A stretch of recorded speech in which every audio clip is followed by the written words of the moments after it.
If a growth director at a $20 to $40 million D2C brand came to you tomorrow, wanted to start optimizing for agentic commerce, had 2 weeks and limited dev time, what's the single highest leverage move? Okay. So I think given that scenario, what I would recommend is take your top, I mean, depending on your catalog size, but let's call it the top 10 to 20% of products that are driving most of your revenue.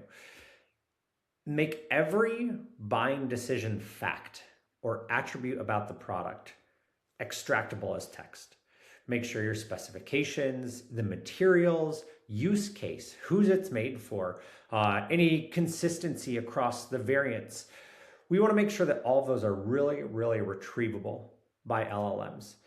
And if we had this short period of time, this short kind of like sprint that we just wanted to like tiger team a task around this, I would take those top maybe 20% of your SKUs and just make sure that all that information is available on the page. Better yet, just look up schema format and make sure that it's all labeled correctly with those schema labels, because that's the label that the AI is going to look for in order to retrieve the information that it needs in order to recommend you as a brand or a product.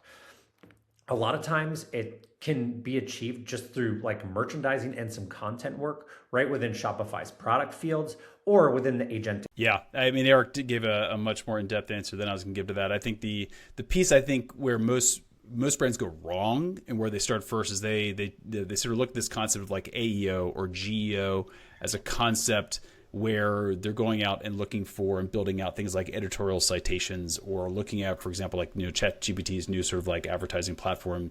And like that to me is sort of where you finish. Like that's the second or third step in the process.